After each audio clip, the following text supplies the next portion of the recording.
There's a 1,700 kilometer route through Northern Ontario that connects 11 provincial parks, and most people have never heard of it. We hadn't either, until we decided to drive the whole thing. And stop number 1 is potholes. Not a waterfall, not a canyon, potholes. Now, before you click away, these are not the kind of potholes that destroy your alignment on the way to work. These things are bigger than our entire rig, carved into the Canadian Shield by glaciers, thousands of years old. And they're the perfect start. This is the Northern Ontario Boreal Route. Let's go. We're heading out on a camping trip. It's been a while for us. We've been working on the truck, doing a few upgrades on the camper, but we have a really exciting thing to show you guys. Check it out. And look at this. You know what those are? Reservations. I know. We are going to take you guys on a 1,700 kilometer loop. Over 1,000 miles. This is called the Boreal Forest Loop. And it's a large loop all through Northern Ontario, visiting Ontario provincial parks along the way. So I had to book it. Every last stop, and there's 11 of them. And the reason I had to book them is because we're in peak tourist season. And even though these parks are quieter parks at this time of year, they still book up really fast. And we could have risked it, and we could have, pulled up to see if they had something. Which is what we would normally do. Normally we wouldn't even stay in a provincial park. But we didn't want to do that. We wanted to make sure if we're going to take on this route that we're going to have our places to stay so that we can show you guys. So, yeah, I booked 11 parks. Yeah, out of our comfort zone, not our normal way of traveling. Not at all. But we're going to get it done for you guys. We are. So we are still going to try and dry camp. I think it's at least 75-80% of these parks we are still able to dry camp. The ones that we can't, the only dry camping they have is for tents. Everything else is electric.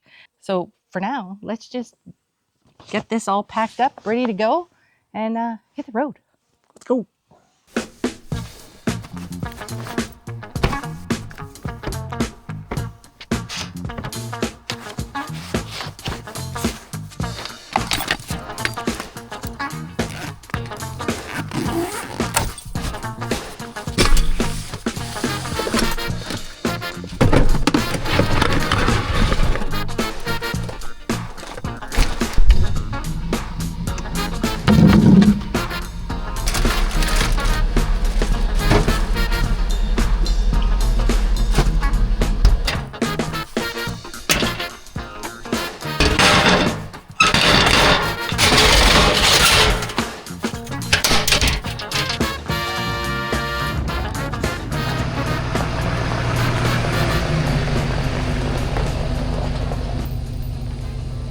Our destination for today is Potholes Provincial Park. Stop number 1 of 11 of the Boreal Route. The full loop covers just under 1,700 kilometers, and there's no set order to run it. You start wherever makes the most sense for you. For us, Potholes is close to home. It was the natural on-ramp. One thing worth knowing if you're planning your own loop, Potholes is a day-use park only, no overnight camping, but it earns its place on this list. So it's supposed to be like 29 today. Yeah, bit of a heat wave. Well, I think looks like it's gonna go back to normal temperatures over the next 14 days, but still. Yeah, not for us, I guess, not for people that live in 100 Fahrenheit, because that's what, 85 or something. Yeah. It's a good thing the air conditioning broke a few days ago and not today, that's for sure. Well, we're getting close to heading out on probably close to 2 weeks on the road, and I turned on the truck the other day, and the fan for the air conditioning didn't work. Heat air conditioning. This time of year, we need air conditioning. No fan, no nothing. After a little bit of electrical inspecting, I discovered the resistor for the fan motor. Resistor down here. The connector. She's having a meltdown on the, I would say the ground terminal probably. It's the big center wire, power ground. Yeah, she's having a meltdown. So good thing, must be a common issue. I was able to get a kit, which is a new resistor and connector. So I just need to splice on the new connector, install the resistor, and we'll have air conditioning when we drive. So I was able to get parts pretty quick. Good thing, because it would have been pretty crappy doing this tour with no air conditioning in the truck. That's for sure. Northern Ontario makes up almost 90% of the province's land area, but only about 5% of Ontario's population lives here.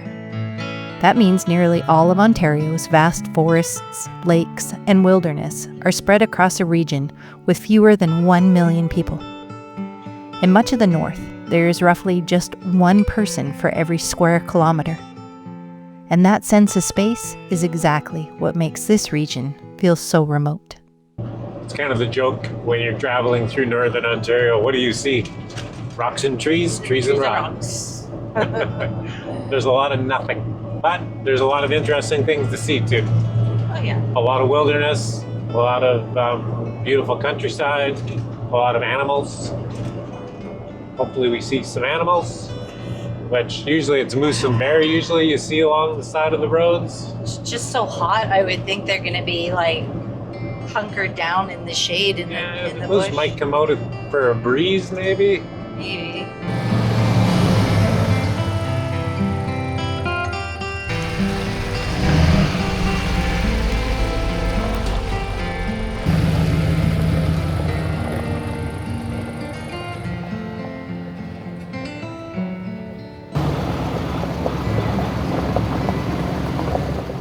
This is not an overnight camping provincial park. No, this is the only one that we're going to that you can't stay overnight. So it's just an in and out. I'm not even, hopefully there's some signs. It's not very far. It's like, I don't know, like I think half a mile or something hike, not very far. boardwalks and things. So let's go see if we can find an information board and then we can tell you more about it. So there's pit toilets here. And there's picnic tables. Sign in. Oh, there's actually a sign-in book. Look at that. Guess we better sign in. For like a half a mile hike. Yeah. Learning stumps. Oh, here's Potholes Trail. 300-meter trail. 300 meters. Yeah, What is that in English? not very far. Burls on the jack pine trees. So these things are usually where there's one, there's lots. You can see more on that tree. I don't know why it is, if it's like a contagious thing or whatever, but usually if you see a stand of jack pines with burls, they're all over the place. Some there, there. Ooh, another learning stump. Stumps are so educational around here. Survivors. At first glance, Ontario's boreal forest can seem like an endless wall of trees. But the further you travel into it, the more you realize just how much is hidden here. Covering roughly 50 million hectares, the boreal makes up about 2/3 of all the forest in Ontario, an immense landscape of spruce, pine, poplar, birch, lakes, and wetlands. It's ancient, consistently changing and surprisingly alive. And as we travel the boreal route, we'll be exploring just a small part of one of the largest and most important forest ecosystems on Earth. So these are the potholes where the water's worn through the rock. Very cool.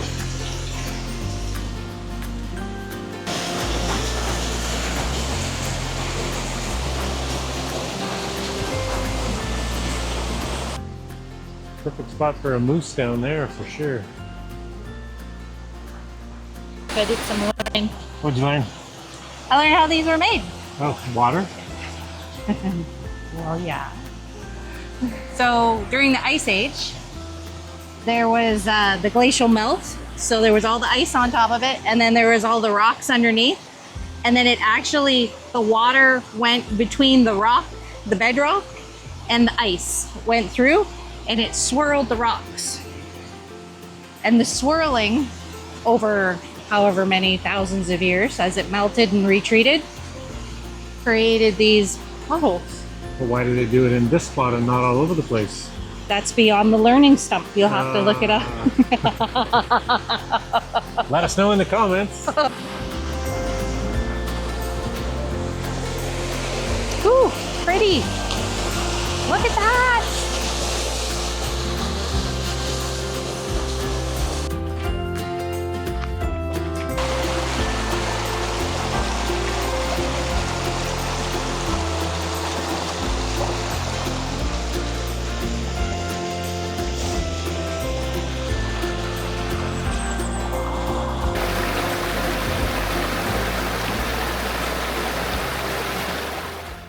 So another thing that's new for us on this Boreal Loop is we are traveling with air conditioning in the camper. Yes, we are. So If you've seen our previous video where we installed the out-equipped Pro 12 volt AC, we have tested a little bit while you were wallpapering in the camper and, you know, loading things and stuff, but we haven't tested a whole lot. So this is going to be the real test. this is the trip. We're in a heat wave and we got AC. Heat wave.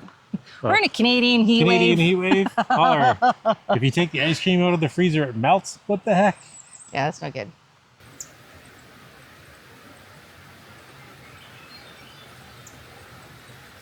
Learning stump. Oh, listen to a gurgle. Hear it? It's like a gurgle pot. What's a gurgle pot? It's Scandinavian, I think. It's shaped like a fish. Like my girlfriend Olga like has Olga one. has. Yeah, and you fill it, and it's like a fish like standing on its tail with a big open mouth, and you fill it full of water. And the way that it's shaped, when you pour it, it gurgles, and it sounds just like that. Bloop, bloop, bloop.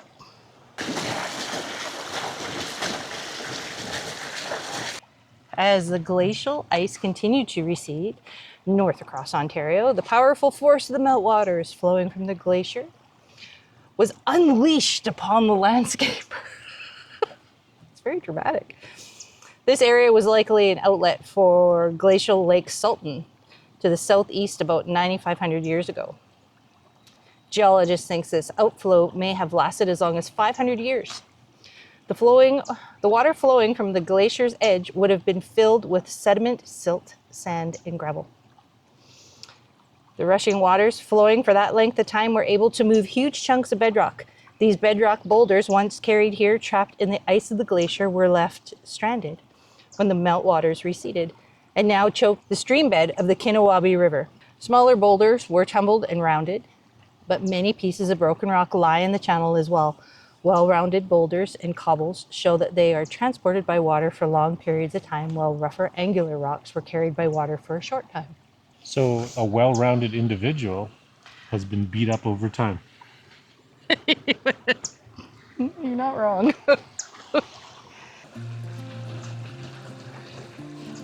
You use that little dragonfly. He's like, he's right there. You're just skimming the water. Mm-hmm. They fly up and down, eating the bugs, I guess.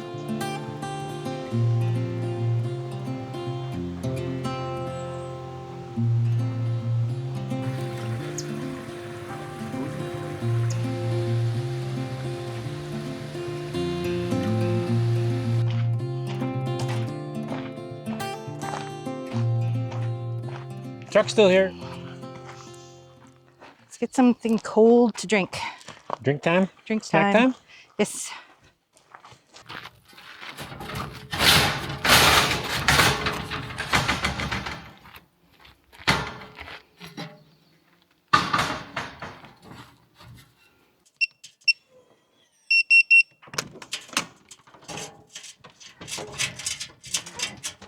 Look at you turning on the air conditioning. Heck yeah. Ramp it up, baby. So, One of my hobbies that I've never shared with you guys is I do botanical bas relief art. So what that is so one of the original ways of cataloging botanicals way back in the day. So it's a combination of clay and plaster. And so you get your fresh botanicals and you squish them, you roll out your clay and you squish them into your clay, peel them out, and it leaves an impression. And it's like really like super fine detail. You'll get the little tiny veins in all of your petals and things like that. So one thing I'm going to do for every park that we go to, I'm going to collect a couple of little botanicals. Before you say, you can't collect stuff from parks, I'm not collecting things that are like park specific, like they're native plants. Like, well, along the way we saw some like wild irises and stuff. I wouldn't pick that. This is just like some leaves and pine cones and some little bits of tree and wildflowers. Nothing that is specific to that, protected in that particular park. Like, you know, some alder, some pine. I have some Saskatoons, and I have, this is like low bush bunchberry. It's in the dogwood family. And they're just a wildflower around here. So from every park, I'm going to make a little pile, and a little later on, I'm going to show you how I do that. But for now, I'm just going to preserve these in a Ziploc bag. Hopefully they survive. And today I'll make a towel and I'll show you guys how I do it. And if you want to see what these towels are all about, you can see them on Marianne's Facebook page for her botanicals. Actually, I have an Instagram page. but I'll post it up. Do you want some banana bread? I think I want a piece of that. Yeah. It's not banana bread, is it? Wildwood Bakehouse zucchini bread. Woohoo! She always fills us full of cool treats when we go on a road trip. Our Patreon members know how good Wildwood Bakehouse is. Yeah, we sent them cookies.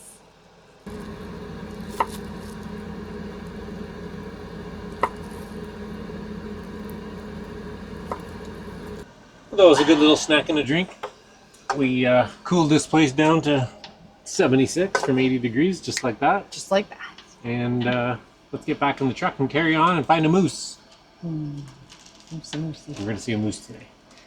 You seem pretty confident. Yeah.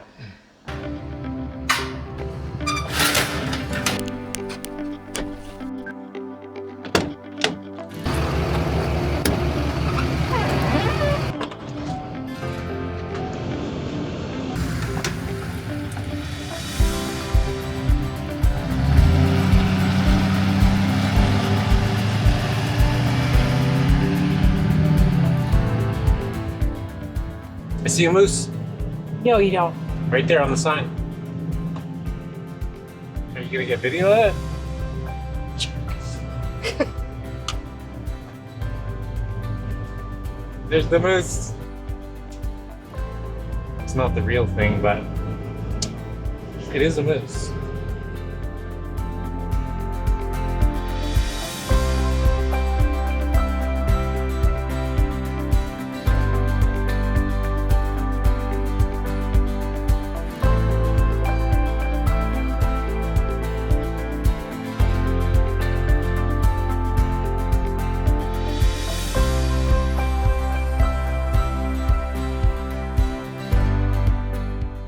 Next up, Ivanhoe Lake Provincial Park, stop number 2 of 11.